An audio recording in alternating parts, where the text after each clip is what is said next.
How to add your withdrawal address. Step 1.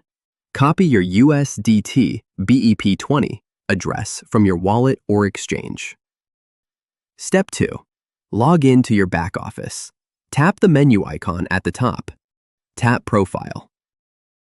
Tap the address field and paste your USDT BEP20 address. Tap the confirmation field and paste the same address again.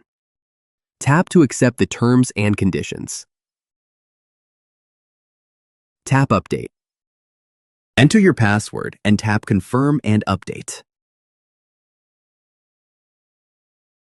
Your withdrawal address is now saved. You can now withdraw by tapping Withdrawal.